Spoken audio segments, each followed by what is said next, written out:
তাহলে সব কিতাবকে আপনার বিশ্বাস করতে হবে না হবে না? আপনি যদি বলেন শুধু কোরআনই আছে আর সব বাতিল, ইহা কি ঠিক হবে? এটা ভুল হবে না? কিন্তু আমাদের অজ্ঞতার কারণে আমরা বলি মুসলমান ছাড়া সব বাতিল, সব ধর্ম বাতিল হয়ে গেছে, একমাত্র ইসলাম আছে আমরা বলি। কিন্তু তাহলে ওনাদের কাছে যে আসমানি কিতাব আছে ওইটা কি বাতিল? যেমন আমরা মক্তবে যে পড়েছিলাম কায়দা আমানতু বিল্লাহি ঈমান, এই 7টা জিনিসের উপরে বিশ্বাস স্থাপন করলে মানুষ ইমানদার হবে।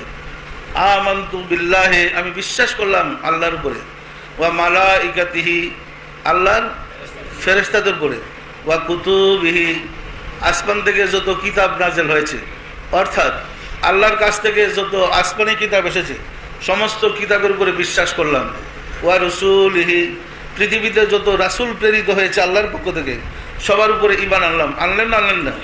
এই 7টা জিনিসে আমরা যদি বিশ্বাস স্থাপন করি তাহলে আমরা কি হব? আর 7টার 2টা একটা বাদ দিলে তো সব কিতাব বাতিল, তাহলে বাদ পড়লো না পড়লো না? তাহলে কি আমরা ঈমানদার হওয়ার কোনো সুযোগ আছে? তাহলে সব কিতাবের উপর আমাদের বিশ্বাস করতে হবে, সব রাসূলদেরকে আমাদের বিশ্বাস করতে হবে, তবে আমরা আমল করব, মান্য করব, চলবো মুহাম্মদুর রাসূলুল্লাহ সাল্লাল্লাহু আলাইহি ওয়াসাল্লামের বিধান মেনে।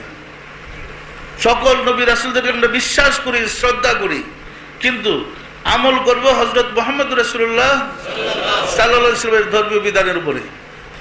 কোরআনের ভাষাটা এরকম, ইউরিদুনা আইয়ুফারিকু বাইনাল্লাহি ওয়া রাসূলিহি উলাইকা হুমুল কাফিরুনা, যারা আল্লাহ এবং আল্লাহর রাসূলদের মধ্যে পার্থক্য করে তারাই প্রকৃত কাফের। তাহলে আমরা কি শেষ পর্যন্ত মুসলমান দাবি করে কি কাফের হচ্ছে না? বিপদগামী হচ্ছে না? অবিশ্বাসী হচ্ছে না? তাহলে আমরা তো আমাদের কোরআন মানি না। আমরা মুসলমানরা ধারণা করি আল্লাহ আমাদের, অন্য কারো আল্লাহ নাই, বিশ্বাস করি না না?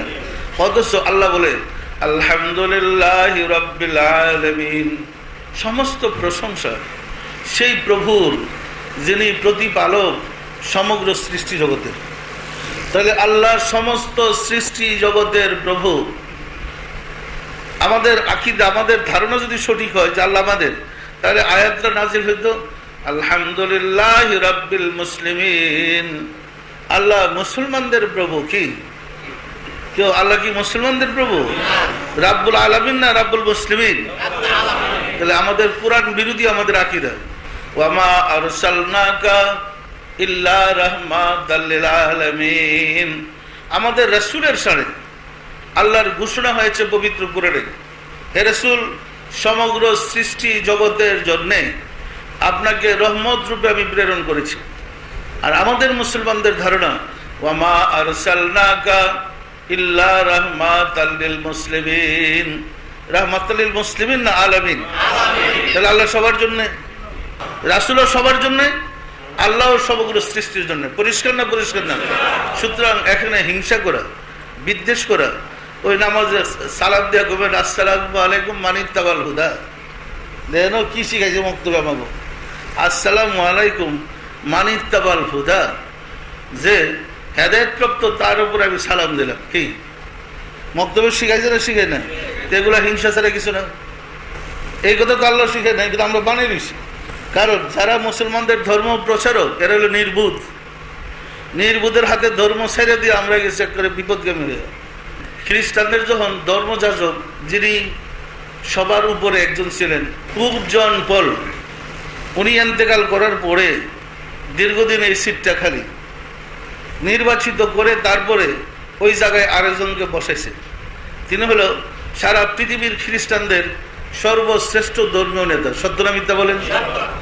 আফসোস, মুসলমানদের ধর্মীয় নেতা কে জিজ্ঞাসা করলে বলবেন যতটি মসজিদ তত ধর্মীয় নেতা। কেউ মুসলমানদের সর্বশ্রেষ্ঠ ধর্মীয় নেতা আছে? কেউ আছে?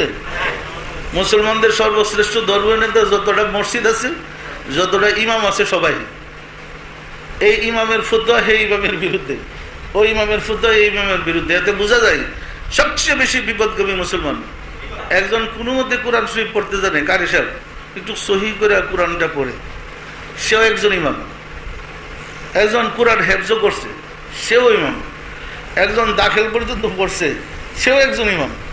একজন আলেম পাস করছে, হেও একজন ইমাম, কি সত্য না মিথ্যা বলেন? সেও মশলা বলার অধিকারী হয়ে গেছে। অন্যান্য ধর্ম অবলম্বী যারা ধর্মের কথা বলেন, তাদের ডিগ্রি এত বেশি, জ্ঞান এত বেশি যে অভিভূত হইতে হবে, যে সর্বশ্রেষ্ঠ জ্ঞানী না হওয়া পর্যন্ত এদের পক্ষে থেকে কেউ ধর্মের বাণী শোনায় না, শোনায়। আর আমাদের একজন ইস্তেমায় গেছে, কি জানে, হ্যাঁ সিল্লা লাগাইছে, এক সিল্লা, 3টা সিল্লা যদি কোনো মতে লাগাইতে পারে, তিনিও একজন ইমাম। পবিত্র কোরআনে ঘোষিত হয়েছে, মুসলমান, ইহুদি, নাসারা সাবিঈনা মান আমানা বিল্লাহি ওয়াল ইয়াউমিল আখির ইলা আখির। মুসলমান, ইহুদি, নাসারা ছিলেন তো, খ্রিস্টান যারা, সাবিন, অগ্নিউপাসক। অর্থাৎ আল্লাহ বলতে চাইছেন, আল্লাহ বলছেন মুসলমান, ইহুদি, নাসারা, সাবিন, অর্থাৎ যত ধর্ম আছে, ধর্মের অনুসারীরা যারা আল্লাহকে বিশ্বাস করে, পরকালকে বিশ্বাস করে এবং সৎ কাজ করে, পুরস্কার দিবস আমি তাদেরকে পুরস্কার দেব। এই ঘোষণাটা আল্লাহর কোরআনে।